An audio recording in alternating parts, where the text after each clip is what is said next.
Hey, you! You're listening to the podcast network of Gamefully Unemployed because you're an untouchable success.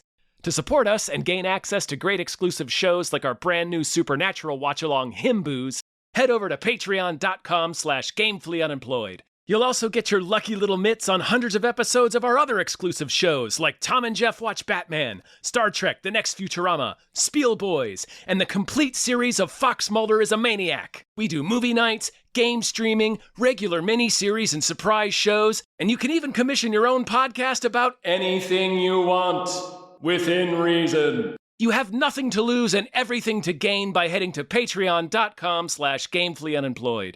That's patreon.com/GAMEFULLY unemployed. Probably don't need help with that word.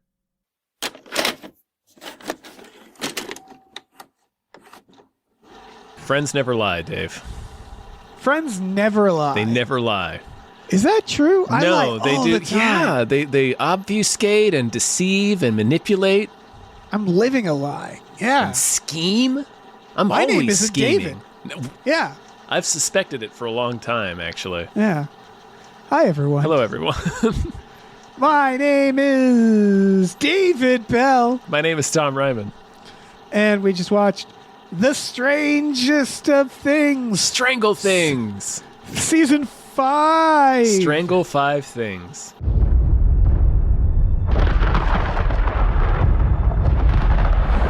Long last, we can begin. Yeah, we're going to just review the whole series probably here. We were just looking back, and we were like, have we reviewed Stranger Things before? And it looks like we did like season 3. People correct if we're wrong, but I don't think we did I guess season we didn't 4. do 4. Yeah, maybe we didn't. And now we're here at the end of all things. Yep. Not reviewing Mercy, which is out. We're or gonna the new Silent Hill movie, which is also out. Yeah. I forget. I guess we realized that it's Stranger Things. Yeah. We did the Last of Us show, didn't we? We did the games. Man, I thought we did the show. Anyway, we decided we wanted to do Stranger Things rather than any new movie that was releasing this week. So, And it seemed like most people have probably already watched it. In fact, we're probably late to the reviews. oh yeah, at we're this like point. 3 weeks late to this. Like the I'm okay finale with aired New Year's Eve.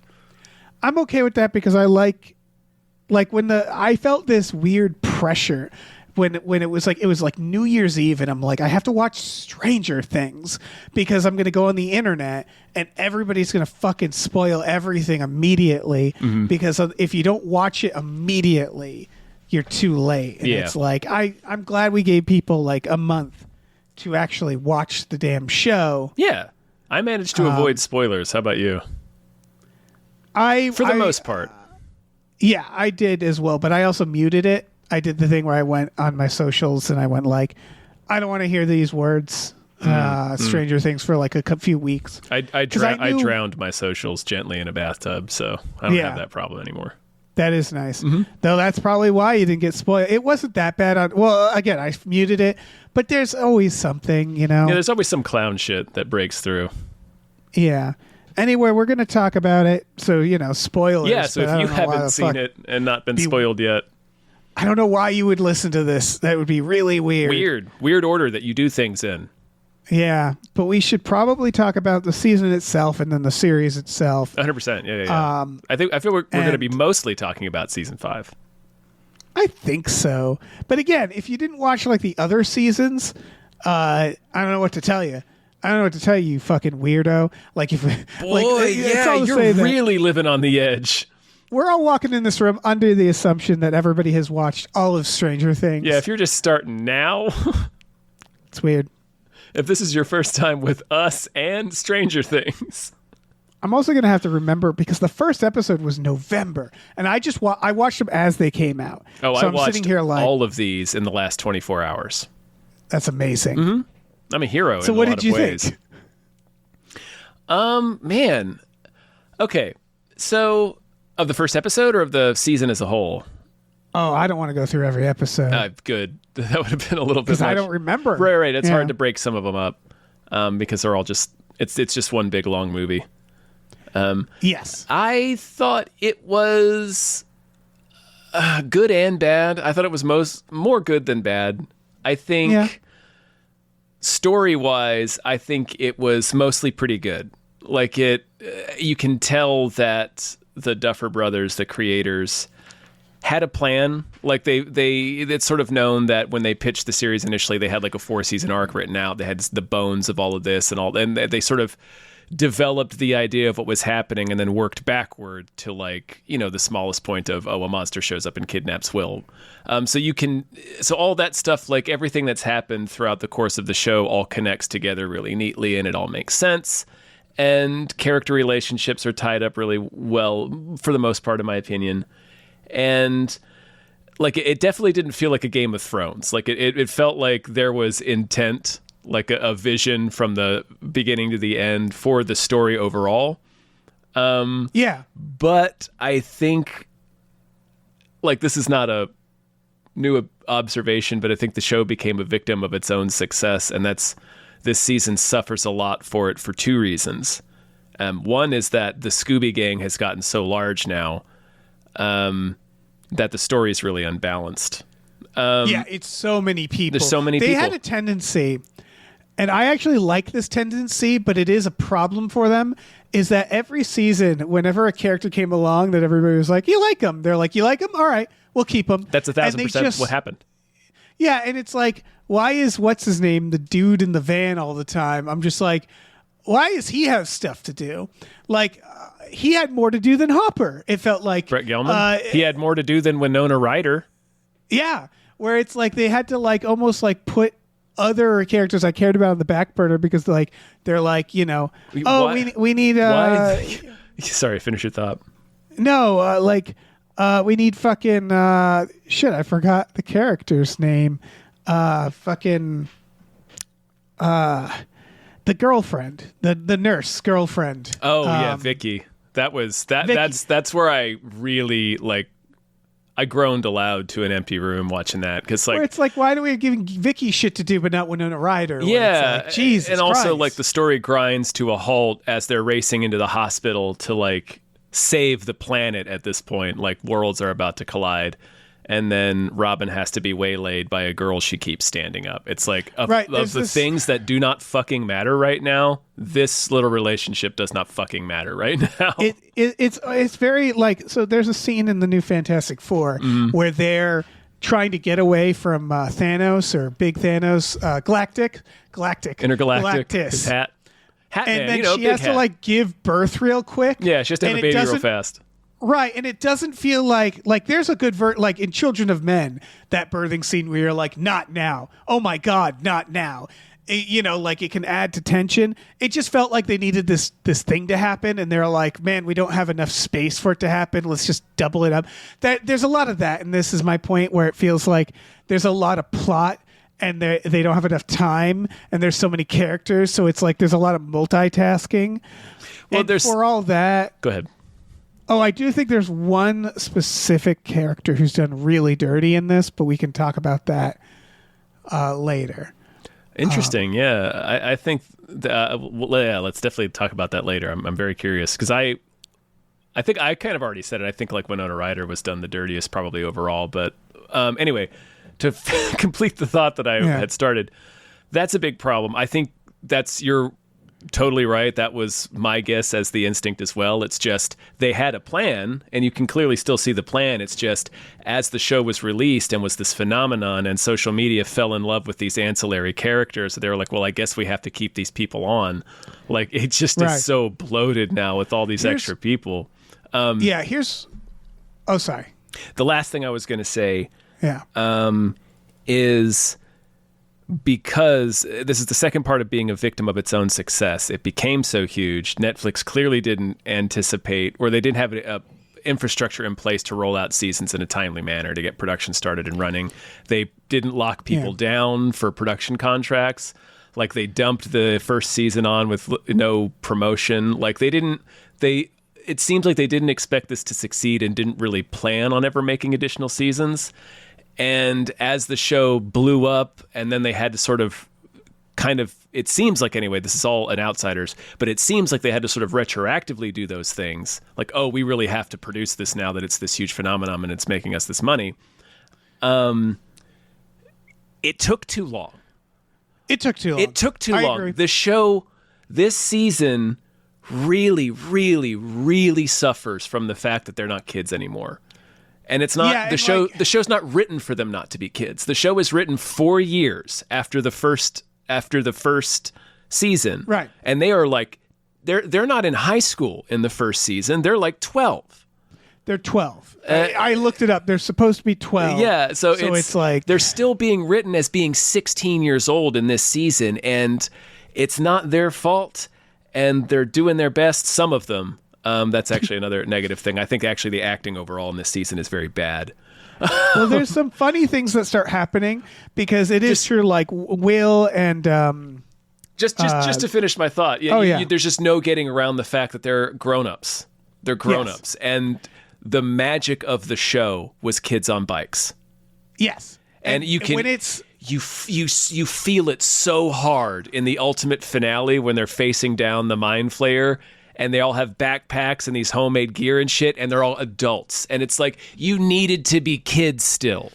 Like this, they needed to still be kids. Yeah. Yeah, it feels like you're watching an SNL sketch where they're playing kids. 100%. Like when they're in the high school and it's like fucking Will and Mike and they're just 25-year-olds they're just dressed adult as kids. men. Yeah. I'm like, someone called the cops on those men. Yeah. And what makes it weirder is that, like, what you realize is that, for example, Max, what's her? Sadie Sink.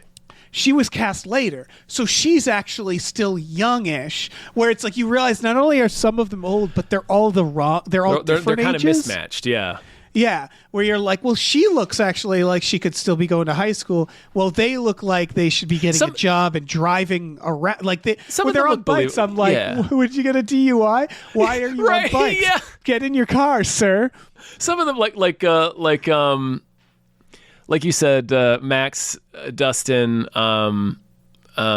Lucas. Yeah, they all still look pretty young. But yeah, like Mike and Will. Mike especially. But it's like you said, it's not their fault. And so after a few episodes, I just went like, it's fine. It hurt though. Because it never. It can't connect with you on that level anymore. Yeah, we've talked about this on Hypecast, where if you look at when every season came out, it gets exponentially longer, meaning that it's like it's 2 years between like 1 and 2, and then it's 4 years between like 2 and 3, and then it's like 6 years between, where it's like it just kept getting longer until it took 10 years to make this. And so like to tell a 4-year story about children. Yeah.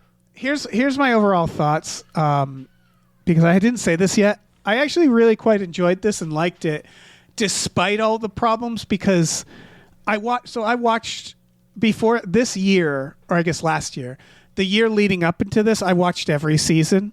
I need to do that. So, I watched the recap of last season, but one thing that does is they do slowly get older, so you get a little more used to it. Like season 4, they're pretty old, and you can feel it. But it feels less weird because a lot of that season is them. It's like summer, so they're out in the world, so you don't think about it as much. Where it's like once you stick them next to lockers, you're like, whoa, okay. Yeah, the Harry Potters did that too, where it's like, well, we can't put them in school again. We can't put these adults in Hogwarts. Yeah, exactly. They're eye-fucking each other. But having watched it all in one sitting within a year, I'll say this isn't The Wire. This isn't even Game of Thrones. So what I mean by that is Game of Thrones had it was leading to something where you're like, I expect something from this. I expect it to go a certain way. It's kind of like there's so many characters. It's so adult. This is like, all right, they did the adventure and they killed the thing and they all had their own little character endings denouement, and every... Yeah, where I was just like... It did feel like it was weird where at the end it's like, oh, I guess that's it. Yeah. Like there was a little bit where I was like, where are the bats? Where are the Demigorgons? It felt like the ending could have been actually weirdly bigger. But ultimately I was like, yeah, they did the thing. Like this isn't going to be like 6 Feet Under. This isn't going to be this big, meaningful, crazy ending. I was like, they did the thing and it's over. and the characters, again, all except one, in my opinion, all got like the arc and the thing they deserve for the most part. I was gonna. And so, like, sorry. oh no, just my overall thought is like, it never was trying to be something that meant a lot. And it was just like adventures and kids and nostalgia and fun. And I had fun. And it's not my favorite season, but overall I'm like, yeah, I enjoyed it. Fun ending, you know. Yeah, it was bringing all that stuff to a close for sure. I disagree about it not attempting to be about anything meaningful. Like, I think that's actually where this show succeeded in its finale, where Game of Thrones didn't, is this one sort of understood that the big, powerful moments are going to be the character resolutions and those character moments, and not like killing the monster. Like, the killing the monster was whatever. Like, oh yeah, but I do love that they give it to Joyce, because I was like, apparently they had a whole conversation about like who's going to do it, and it was like, it is like the first name in the credits. It is like Joyce is the one who's like, you've been fucking with my family. Like, and the first season is so like, she's such a key part of the story, and then they bench her from the first season on. But anyway, I know. I think the show's this season's emotional beats hit for me, like pretty much all of them hit exactly the way they wanted them to.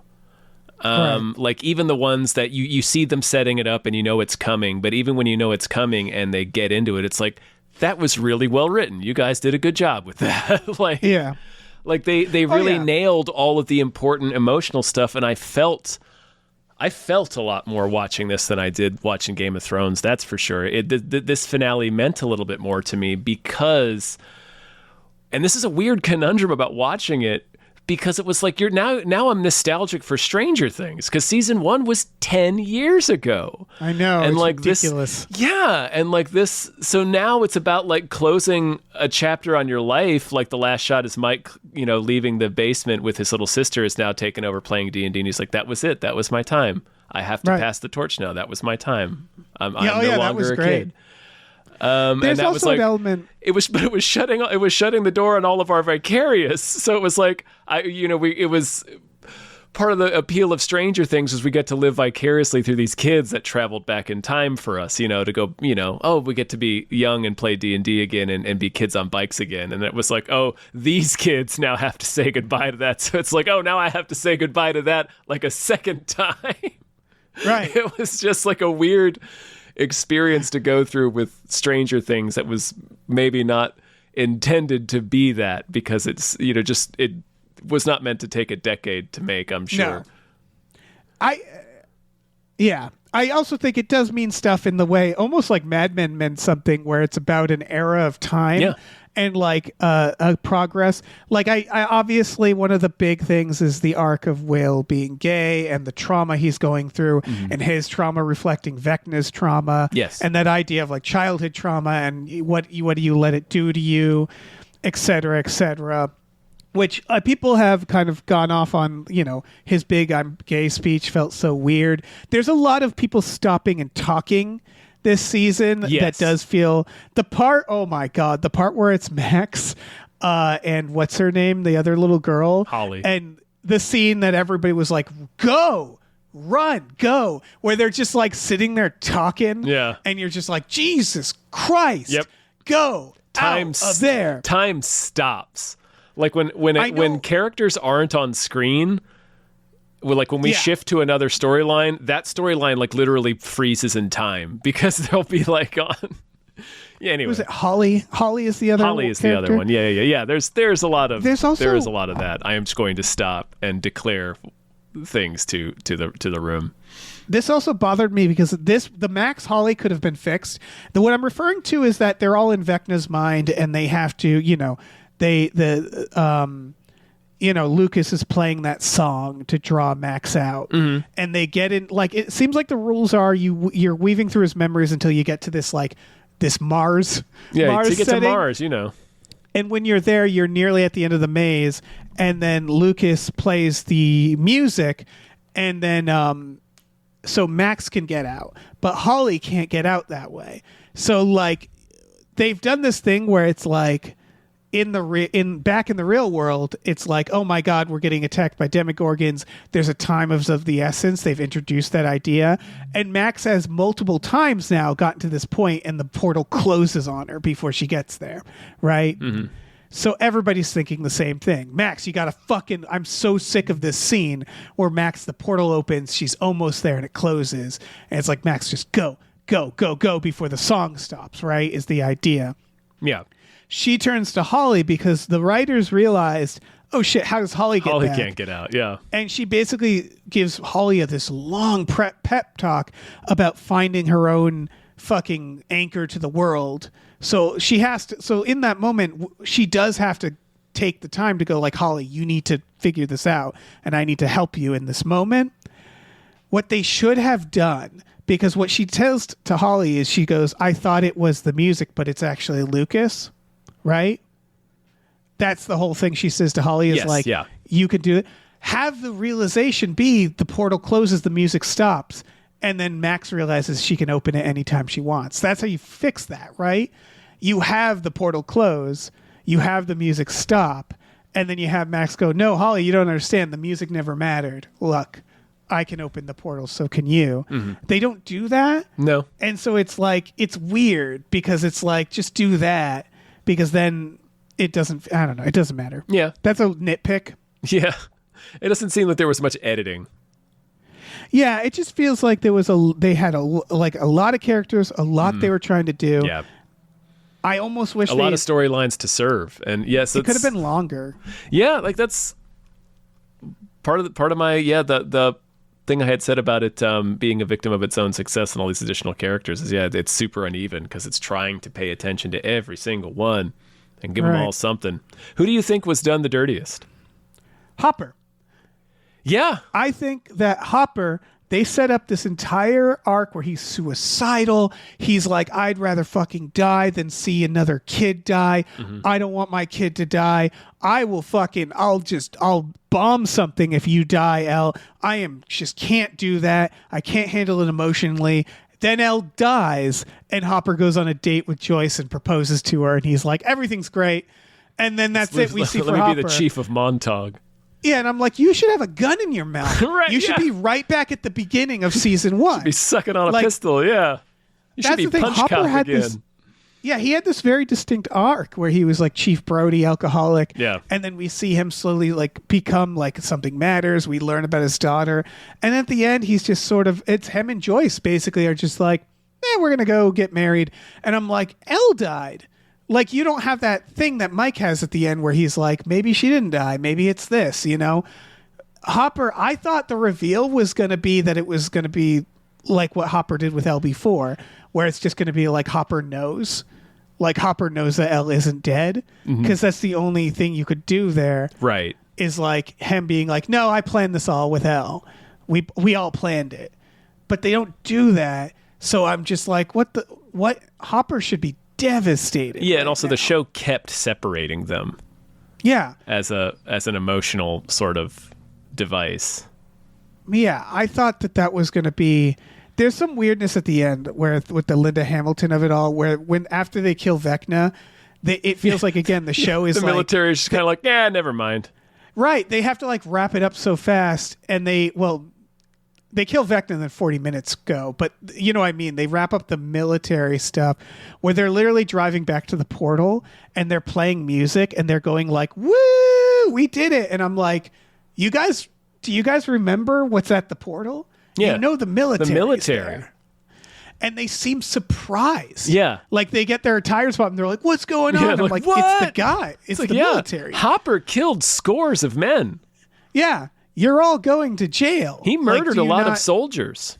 And they really, like, Elle dies and basically, or Elle quote unquote dies, yeah. And the military apparently just goes like, well, let's go home. You and they rascally kids, all right. Fair enough. You win this time. Yeah. Really? Nobody's going to Leavenworth? They needed more there. They needed so much more. They do just flash forward 18 months later and the military's just gone. They yada over the bad guys. It's pretty stunning, honestly. And they yada like Hopper's grief. Like they yada like to a degree. Everybody's gotten over it. Yeah. And it's like I needed way more there. Yeah. That was a real, especially since they hung so much on the relationship between those two characters. And the fact that it was the found family that they had created, with each other. Right. This would have been brutal, but the whole idea, right, the reveal is the Upside Down is a black hole or a wormhole. It's a bridge. It's the bridge. It's a wormhole bridge. So it's the actual tunnel between two worlds rather than another world itself. I thought that was fun because like the whole time the sky is there and you never think about the sky in the Upside Down and you're like, oh, I guess there's more up there. But I just thought they were going to have, when they destroy the Upside Down, all the military freaks would be just in the Upside Down. And it's like, well, yeah, easy peasy lemon squeezy. Yeah, because they all follow them in there. It looks like that's what they're going to do. Yeah, just fucking blow them up. Yeah. And it's like, that's fine. Because it seems like it's kind of like a rogue project anyway. You know what I mean? Yeah. Like if you take out Linda Hamilton and all these dudes, I'm pretty sure like that's going to be it. Right. You could do a thing where they're being like, what did the government say? And they're like, they're not saying anything. Didn't say anything, yeah. And I felt like Elle's sacrifice, possible sacrifice, it almost felt like they had this decision where they're like, well, someone has to die, right? It's a TV show. And why? Just have Elle live like I was almost it's not that I'm sad. It's more of just like narratively I'm like I think like the arc, because the whole arc is like, Elle, you spent your whole life being told you're a monster and bad. And then her arc is, so I'm going to kill myself to solve it. And I was just not really. She doesn't. I know. According to Mike. But yes. Right. But it's like, you're right. It is very, very weird that they had, I guess it's not very weird because if you think about it from the very beginning of the show, like the first relationship, the first bond she makes is with Mike. Yeah. But it becomes like the show shifts focus after that first season so much to the bond between her and Hopper that it feels, in terms of the important relationships of those characters. Like when you think about 11, you're like, what's her most important relationship? Hopper. You don't think Mike. At least I don't, because like I said, they spend so much of the remaining seasons after season 1 focusing on that relationship and building that and establishing that. So it's weird that her final message was to Mike to be like, you'll understand this eventually, wink. You know what I mean? Right. Like, why wouldn't she have given Hopper an indication that she was still alive? Right. And I honestly think they should have just been in on it. It's like if Frodo jumped into the volcano at the end, and it's like, it almost feels like this feeling of like, if Elle dies, then that's as much as a loss as them losing to Vecna to me. Like that's a loss of the story to me. And then that idea if Frodo jumped into the volcano and then they're all like, well, maybe he didn't actually, and we cut to him like hanging out. It's that feeling to me, whereas like it felt like I kind of emotionally needed Elle to just fucking survive and be with these people, because it was like the whole show is like, look at that freak. Look at this freak. It's like that needed to be a victory for me instead of her going into hiding and faking her death. Where it was like, if she's going to do that, then her friends should at least know about it. Where it's like they spent the whole thing kind of battling that idea that I don't think this needs to me. I'm like, this didn't need to be a bummer because it just doesn't. It's not that kind of show. It didn't feel like a bummer. Like, I thought they did it well, and it feels like they had planned that from the start. Like, that's a very... to have the person with powers come into the town and to have the ultimate ending of the show be either that person dies or moves on, very common. I guess. Very Stephen like King, bummer. which is what it's based on, you know? It's sort of what it... Not based on, but what it's an homage to. It just felt like her entire life is going to be awful. Like, her Maybe. entire life is in hiding, like... never making friends, being taught like anywhere I go, if I you know, like I can't, like that's why I was like, well, if Linda Hamilton's dead, all those people are dead, like just give her the W, you know, just I agree with all that. I'm just saying the end point I don't disagree with, and I don't think was like anti the story they were telling or anything. No, I don't think so. That's why I'm like, I'm not saying it's not like Hopper where I'm like I feel like they should have given him some. Yeah, it's felt like I just don't for what they agree with their established between decision. them. I see. Yeah, it's like to me it's like this is like a Harry Potter for a lack of a better series where I'm just like it doesn't need to be like this tragic thing or like it's just like pew pew and Voldemort's dead and they live happily ever after. I would have been fine with that. Like I don't need Elle to have this sad ending where I'm like, you know, it's like, well, yeah, just kill the bad guys and we're good. I'm fine with that. Yeah, sure. But I feel like the show that they made, at least the way it's wrapped up here, is about growing up. And part of it is having to accept things end and move on and having to let things go. So feel big and impossible. So to have them lose a character, like they Eddie died, but like most people didn't care about Eddie. Yeah, they made Eddie like sweet enough that you're like sad You're that sad he died. he's dead, but like it's not like something that the whole group really feels. Like they have Dustin wrestle with it, and it's good for him and his stuff with Steve. Yeah. But like, so I having the group lose somebody, I think was really good for the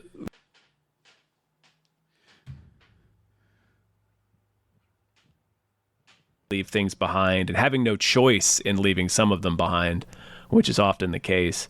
Right. But softening it by like, well, Elle's not really dead. She had to move on. You know, the other thing is how many times have they done this? Elle dies at the first season. It's bookended. And then Hopper dies. Yeah, Hopper dies in season 3. Yep. Where it's just like, that's why I'm just like, just have them live happily ever after. Again, I just don't think it's like that kind of show ultimately, I guess.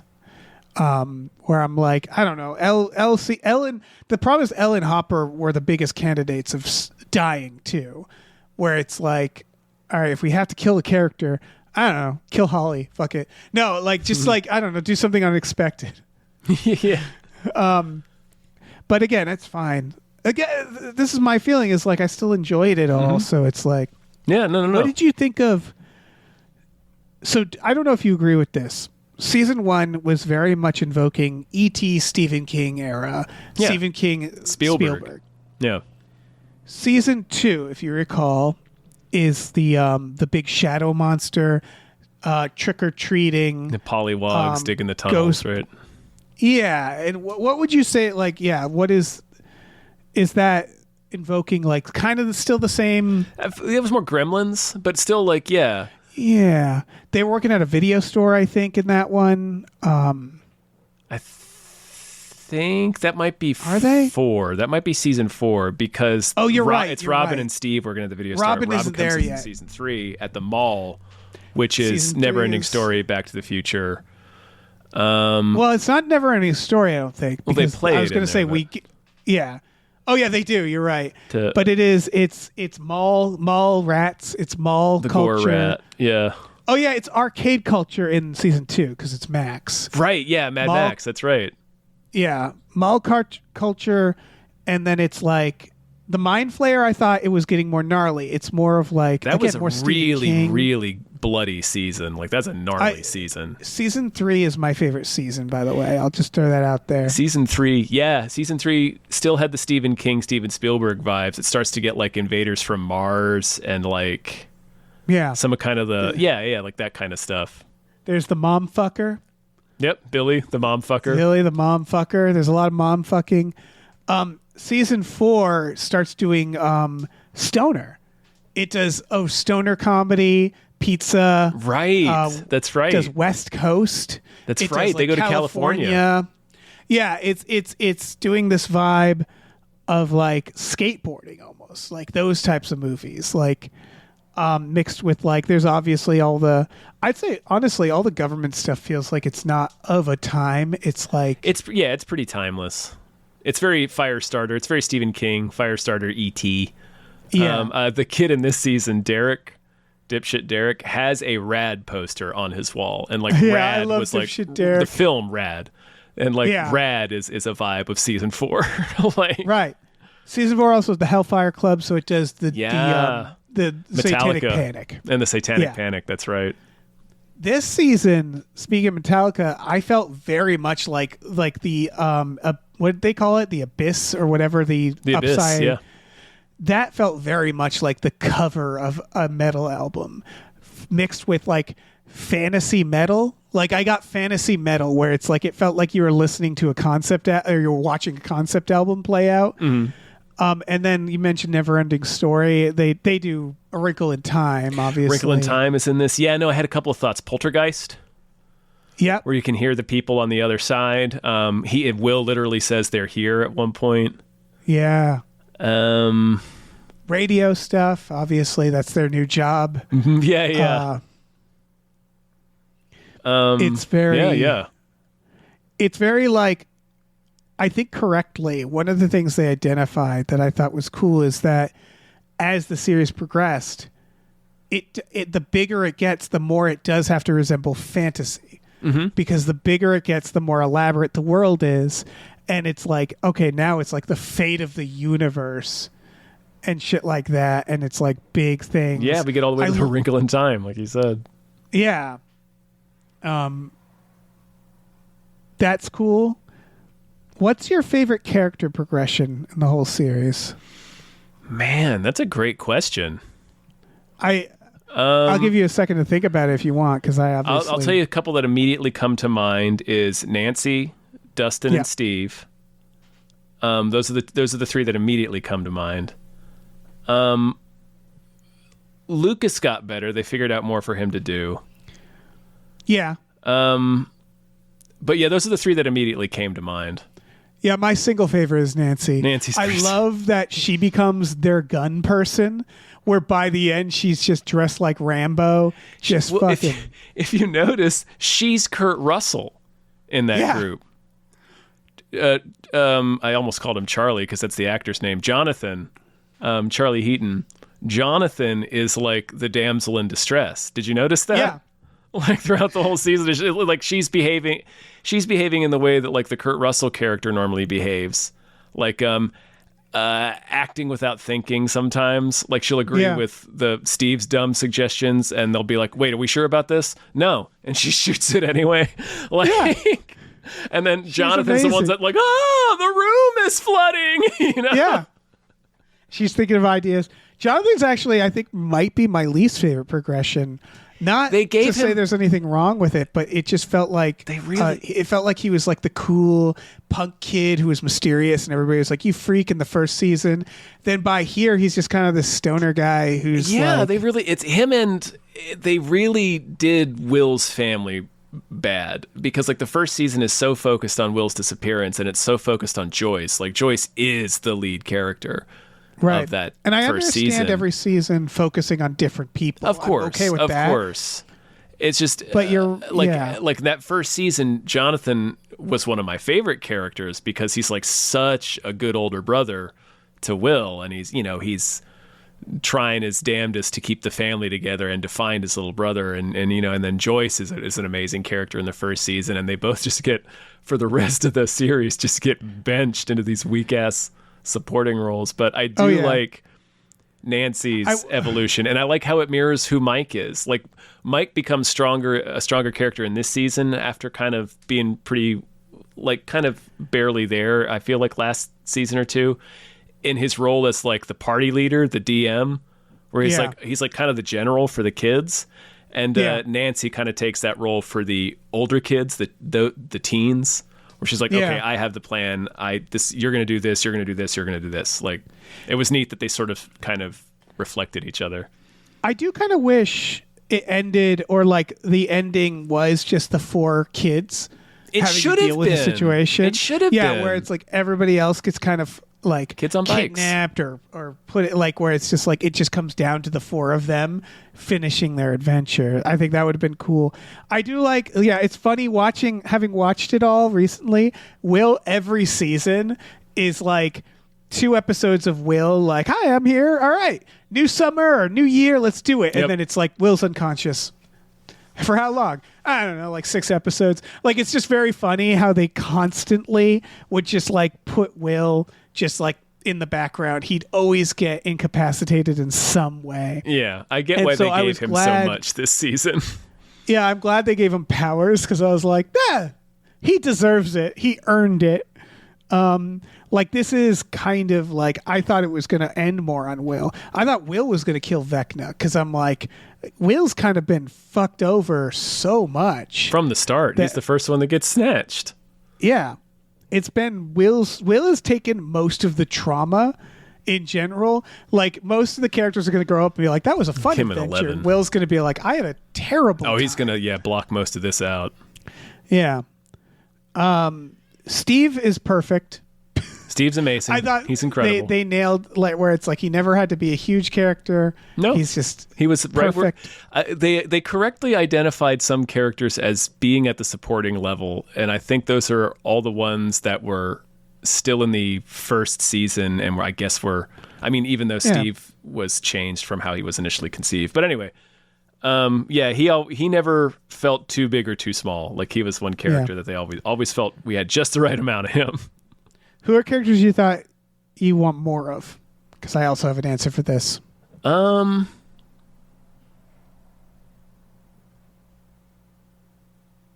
I, by the way, this is an emotional thing, not a like, oh, it's bad that it wasn't like this. This is just what I wanted. Oh, what you I'll tell you personally what wanted. Yeah, tell me what you personally wanted. Mike's mom, who they do give more, but the more involved she got, the more I liked her, and she's like a maniac. Like, That she was was, like, fucking that almost ruined the Billy, show or for me. almost, Really? Yeah, like her suddenly becoming a major character in this season. It was like, why the fuck is Mike's mom now part of the Scooby Gang? Here's why. Like, let's reel it in, guys. I actually wanted Mike's dad. I love Mike's dad because every time you see him, he's such a dad and he's so uninterested. He's just sighing. And they don't seem to be interested or care about what's going on. And I think that's just very funny because it's like it got to a point where you're like, surely they would care. Like, by the time the town splits open, you're like, surely everybody would care.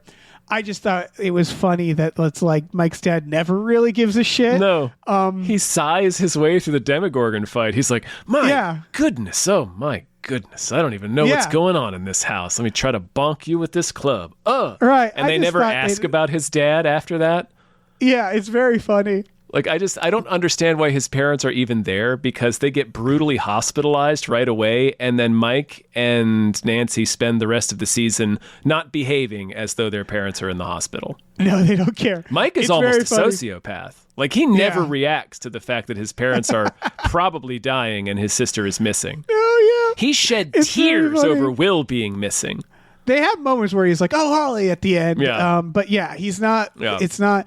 It's, again, they're like desensitized at this point. They're like, whatever, it's fine. Yeah. People die, you know? No, I don't know. What do you want me to do, man? People die sometimes. I think what I wanted, because if you remember the whole Billy arc, was that Mike's mom almost has an affair and then like doesn't. Yeah. I wanted by the end like Mike's mom and dad to have some sort of I needed that to come to a head. Weirdly. Yeah. I was like, I want their marriage to either be like replenished or to fall apart.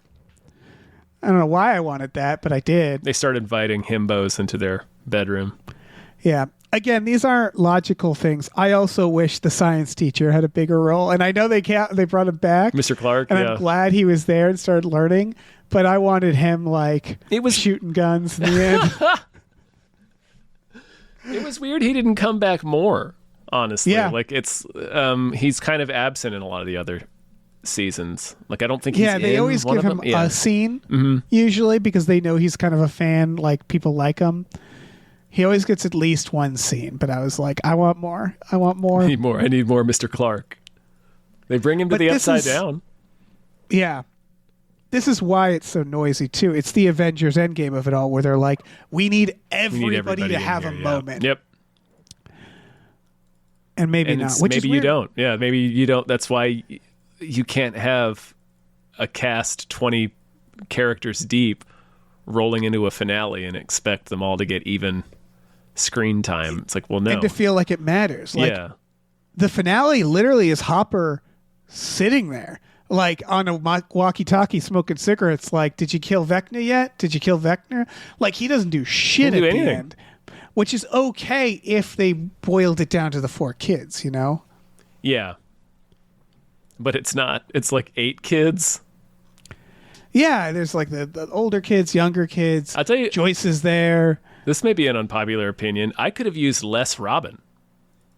I love Robin, but I love Robin too, and I love Maya Hawke, but she's really overpowering this season. It's like she is not a major character. Like she just isn't. Like her storyline is not majorly involved with any of the main characters or the main plot lines that we're concerned with. So it's like, man, why is she like narrating the epilogue?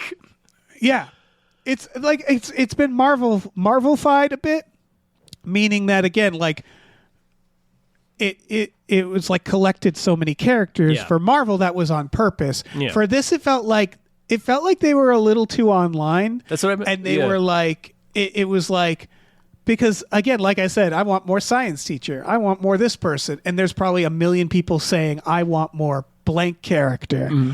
And I feel like they tried to make everybody happy and have everybody there. And Maya Hawke is a very good actress, so I can see why they were like, And oh, she's let's fun. Yeah, put it's more a of her fun in there. character. But like after a while, it's like, okay, like we don't like we don't were know- saying yeah. earlier. I don't need to have her and Lucas be running for like a, to save the planet and have to stop and have her explain to her girlfriend, who is a character I didn't even remember, why she'd been standing her up. It's like, holy fucking shit, we don't need this. Yeah. I mean, it's sort of like, I don't know what they were thinking in terms of contracts and like who they had. I got the vibe, Holly, for example, who I like, that actress did a great job. She's a kid, so, she did fine. She did good for a kid. She was fun. The question of like I had this moment like, why is Holly in this so much though? And I think they realized they're like, we don't have any little kids anymore. We need more little kids. They don't have and any they kids in it anymore. They do pay that off at the end, where Yeah. it's like the new adventure kids are here playing D&D. Yeah. I'd argue that those kids have seen so much trauma that what do they care about D&D? They're like Vietnam vets. Yeah, at the why do end I of want this. to relive what I went through but rolling dice? Yeah. They don't. They should be smoking cigarettes at the end. All Yeah, they're those going to be kids, but whatever. drinking. They're going to be getting together down in the basement to do heroin. Yeah, exactly. But it was like I do like that they brought in a new generation. Mm-hmm. But it's just funny because again, that feels like Avengers to me, where it's like there's different. It's just very funny how not everything is Marvel for sure, but like this series was all kind of like we're just amassing characters and doing this like generational thing because it took 10 fucking years to make, where it's like going back to your first point, I'm like, I think maybe this should have been a smaller adventure with these 4 kids ultimately, but because they didn't intend on it being this big thing and because this spanned 10 years, I think it just became this thing where it like snowballed. Yeah. And there was all these characters and all this fan favorites and all these reactions and all this stuff where it's like they felt like beholden to all that, where it's maybe in the end it should have just been kind of a smaller thing. Yeah. I totally agree with that.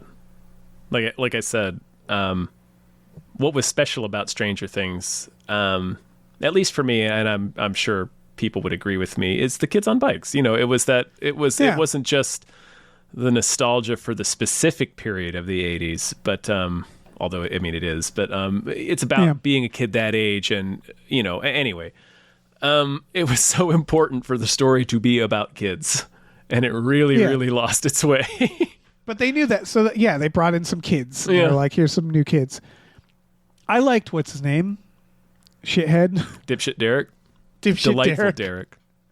Yeah, that actor. They knew they had like. I feel like he's one where maybe they gave him more screen time after like auditions and working with him and being like, this kid's great. Yeah, This kid's on fire. he was pretty great. Yeah. He's fun. He's having fun. They did a subtle thing there. I think, anyway, I interpreted it as Derek might be gay. Oh, really? Did you notice that? No. Because when they're driving back from the Upside Down, he's giving like Mike a look. Huh. Like he's just kind of like smiling like moon calfishly at Mike, and Mike's kind of like looking. He's like, "Hi," and he's hey, like, hi. "Hi." And earlier, the Will was talking about having a crush on Mike for so long, and then like Mike has this conversation with him about him being so focused on his own thing that he didn't realize it. So it's like I interpreted it as a gag about Mike being oblivious to the fact that gay men crush on him. I like that. I interpreted it as like a little hero worship where it's like everybody's been talking about him, and like this is the first time they've actually met each other, and it's like they were they talking about Mike? I don't know. There's always that joke whenever you have a cast of like 15 people where like, and this is actually what I love about Avengers, right? Is when it's like, oh, it's Star-Lord meeting Spider-Man. That hadn't occurred to me how funny that will be. Oh yeah. You know? I thought they did a little where it's like these characters who are like, who the fuck is this? And they're like, oh yeah, I've been doing this adventure with this person. Well, you've been doing this adventure with this person. Yeah. Meet each other, you know. But I don't know. Anyway, that's just how I interpreted that. Yeah. Did you catch that that Will is gay? Did you catch that I Will's did catch gay? that Will is gay, yeah. Yeah. Yeah, I did. Catch that. Who else? Elle. We haven't talked about Elle much. She doesn't honestly do much. Her and Hopper, again, it's like, it just felt weird where they have a good opening where they're going. Oh, by the way, I loved all the shit where they're like going into the Upside Down now. And I liked that the Upside Down had been kind of demystified where it's like there's a base there now. They're just fucking, that was a reveal around. Though. Yeah, that the but military I like had that built a general base idea. there. But yeah, it was cool. Then there's helicopters in there. Yeah, and we're all just like driving around looking for Vecna. Nothing's really going on there anymore. Yeah, there's no monsters. There hasn't been any monsters in a while. Yeah, and I liked the Hopper L stuff at the beginning of like breaking into the facility. She's like a weird little superhero, but it did feel like her and Hopper kind of are just. It feels like it's been the same thing since season 2. Yeah. Where it's like they're bickering. He wants to protect her. She can handle herself. Got it. And then the moment she's like, you got to trust me, she kills herself. Yep. And that's why it's like, all right. I wish that relationship had, that's the one that I wish could have been handled a little differently. Yeah. And I think we deserved a little bit of a happier resolution for them, right? Because why? I really leave do Hopper think so. the sign that you're still alive, not Mike. Yeah, I do the reveal that Hopper is aiding, leaving Alice egos somewhere again. Yeah. Yeah, or something like that. Yeah, something. Just have Hopper in on it. That's it. Just have Hopper in on it, and then I wouldn't feel as bad. Where it's like, yeah, there's still some conflict. Hopper, that's still. I wonder if there's like something obvious we're missing. I don't know. Like, I wonder if they're like, if they like hinted that 11 is in Montauk or something. Right. But anyway, sorry, I didn't mean to interrupt you. She's in like fucking New Zealand. It looks like. Good for her. Oh yeah, wherever they have 2 waterfalls. They're gonna make spin-offs. Are they? What do you think they're gonna do? I'm just assuming they're gonna do some. Oh man, they're gonna I hope do not. more. I think they're gonna do spin-offs. I bet that's already. Hold on, I'm gonna just Google Stranger Things. Stranger Things spin-off series. Yeah, Tales from 85. What the hell is that? And then they're saying a separate one focusing on characters and mythology. I think that's. There's reports of a Stranger Things Tokyo. If the Duffers are listening, which God, why would they? Yeah. My suggestion is to completely divorce it. Move on from all these characters. Yep. I think that you've created a world where, the Upside Down could come back. Yeah, the Abyss could come back. Yeah, all this weird... Like, it's the stone. Remember the stone? Mm-hmm. The Infinity Stone that created Vecna? Mm-hmm. That's clearly setting up that there's more to the universe or to the world, right? It doesn't necessarily need to be, but yes. Yeah, I'm just saying, like, okay, magic exists in this world. The magic looks a certain way. The Demigorgons, they can all look the same. Just do something with a whole new set of people, right? Like, and I'm sure they will. My suggestion would be do something that's with a similar vibe, but that's not Stranger Things. You know, or I mean, rather than doing a spin-off. Oh, the Duffers should definitely do something with it. I just assumed they're going to probably move on to some extent, but I'm sure they have some say in this. Right. But yeah, I think if I were a Duffer, I would move the hell on. I would make a movie. I would do a new TV show. But stick it like this. There's obviously something to this idea and to Kids on Bikes, and I want.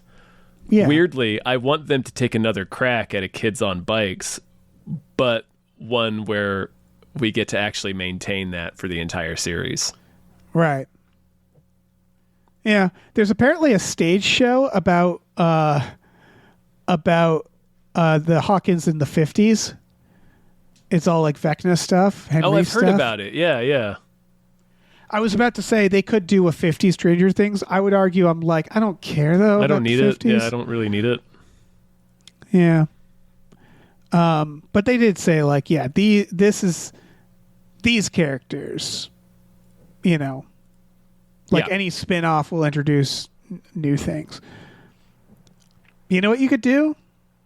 Oh no, you can't do that. Say it anyway. I was going to say anthology it, do something called Stranger Things that's a completely new story that's just the same vibes, but you can't call it Stranger Things. Call it Weird Things. Strangle Weird things. stuff. Odd shit. Shit. Yeah, we got it. Fuck, it's hard. I feel like we didn't talk. It's like, you know, it's not like a movie. There's like, There's a 8 lot. hours. I mean, there's so much. But I feel like, I trying to think of. Yeah, sorry, didn't mean to interrupt you there. No, I'm just trying to think. I didn't mind the ending for Nancy and all them where they go out to have their little Seinfeld world. Yeah. Where they're like, we're going to make it in the 90s. Yeah, they are. Yeah. They're going to be graduating college so they're going to be Friends age when Friends premieres. Like they're going to be looking for an apartment in New York City when the Friends are looking for an apartment in New York City. You're right. That's fucking weird. Mm-hmm. I think maybe nostalgia wise, if we can all agree, I think it's time for the 90s. Well, I think, yeah, clearly. I mean, this, like we keep saying, it's been 10 years since Stranger Things started airing. Like, the 80s was 40 years ago. Yeah, 40, honestly, 45 years ago. I don't know a young person who cares about this show. So, no, the show, I'm that's sure there the show is for people who are Hopper's age, who are Joyce and Hopper's right. age. So, now even the 90s is too long ago. The 90s is 30 odd years ago, yeah. They need to do Stranger Things where they have frosted tips. Well, that's what they need to do. You understand, like, when Austin Powers came out in the 90s, like in 1997, like it was making fun of the 60s, like the spy movies of the 60s. Oh, yeah. And like that's 30 years removed now. So like that it would be the equivalent of an Austin Powers today. Like that's how long it's been since the 90s. Yeah, the next nostalgia bait show needs to be like a establishing shot of like a Walmart with Outcast playing.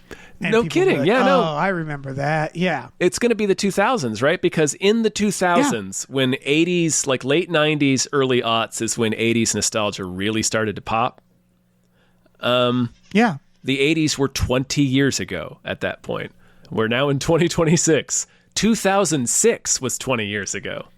Right. I do think there's some stuff from the 80s, 90s you can. So you know how like 70s exploitation still kind of plays now, and it's like that's so long ago. Yeah. Like there's certain little pieces that you can kind of take from. I do think someone needs to explore further the 90s Twin Peaks X-Files nostalgia. Yes. Like I think that vein has not been fucking tapped enough. No. That it's like you can do that.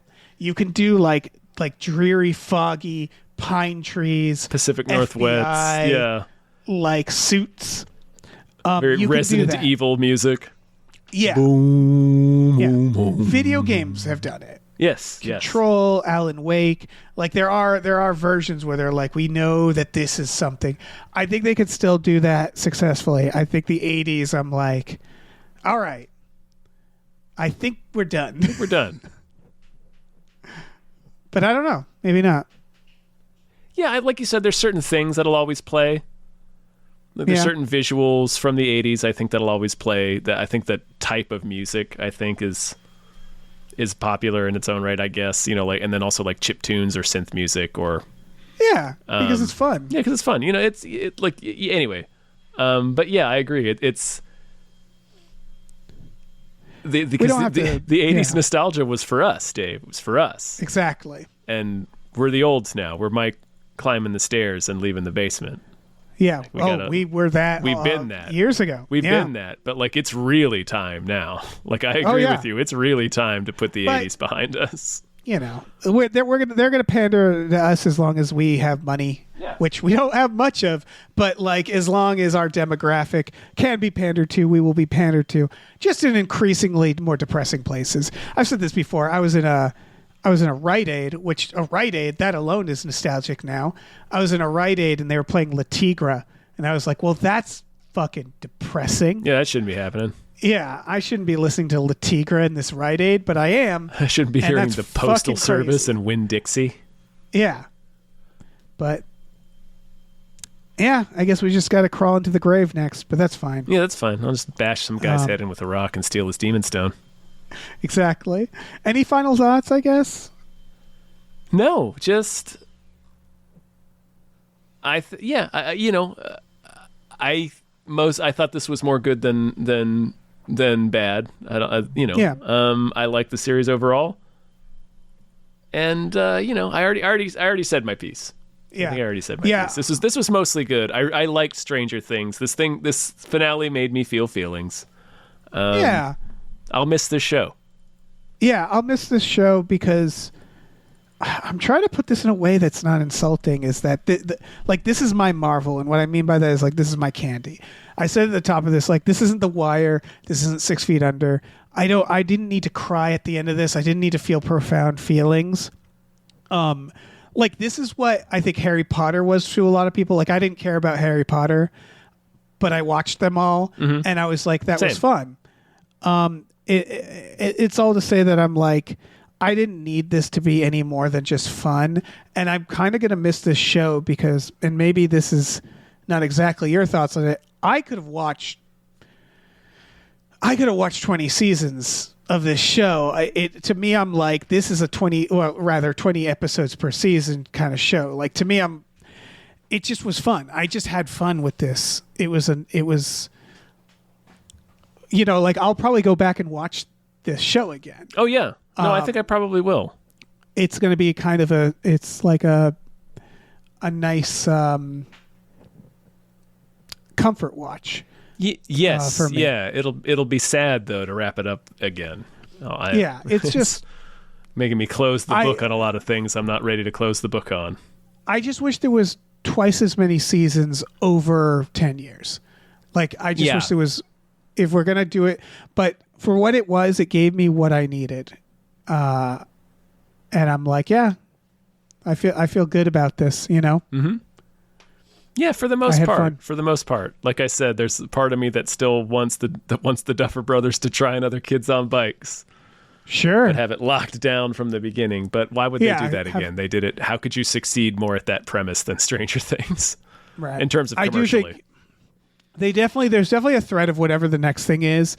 They like overcorrect. You know what I mean? And they go like, this is going to be just as big. And then it isn't. Like, I think they should pluribus it. I think they should be like, here's a completely different thing. Yeah, here's from some us. weird shit. Yeah. Maybe even a different genre. Like not sci-fi. But yeah, they're pretty good at it. Maybe goes really into horror. Like really lean into horror. Do Goosebumps. Yeah, Just or do Goosebumps. other aspects of, man, if because they were, I don't know. I'm excited to see what they do next. Me too. All right. We done? I think so, yeah. Hey, everybody. Thanks for listening. Thank you. Aren't you excited to see what we do next? If you are, you go to patreon.com/gamefullyunemployed. If you go there, for just $5 of your dollars a month, you get access to exclusive podcasts such as Tom and Jeff Watch Batman, Fox Mulder is a Maniac, Star Trek The Next Futurama, Spiel Boys, our Supernatural podcast, Himboos. If you like Stranger Things, you gotta love Supernatural, right? And for a little bit more, you can watch movies with us every Friday night as well on our Discord. It's great. But yeah, for $5 of your dollars, I say your dollars because we get international people, which always freaks me out. Oh, yeah. Because I always think you're giving us way more than you are. It's like, it'll be like someone gave you 1,000. What? Yeah, like, and it's just like a series of letters I don't understand. And We I'm still like, appreciate it, of course. But Of course we do. we also have a store. Yeah. Head over to gamefullyunemployed.com. You can find a link to our Teespring store. We have all kinds of cool original artwork by cool original artists like Michael Vincent Bramley, Starlene Hodge, Justin Brown, and others, so check that out. Please rate and review our podcasts wherever you're listening, and also please check out our other show, Badical, Badical, also wherever you're listening to this. Yes. Also, which character from our podcast do you like the development from over the years? Yeah, which Like our character do you character want to see development? less? Who do you want to see die? Who do you want to see die? Yeah. Who do you think is going to die first? Yeah, put it all in the comments. So let us know. Yeah, give us your wildest theories. Hey, listen, our music is produced by Chris Corlew. You can find him on twitter.com as the Corlew, or go to shipwreckedsailor.bandcamp.com. Our channel artwork is produced by Michael Vincent Bramley. For more of his work, go to mvbramley.art. Our episode artwork is by Justin Brown, available on Twitter as Justin T. Brown or at artnessbyjustinbrown.com. And finally, additional artwork is by Starlene Hodge. You can find her work at starlenearts.com or on Twitter as StarleneX. Cool. Goodbye.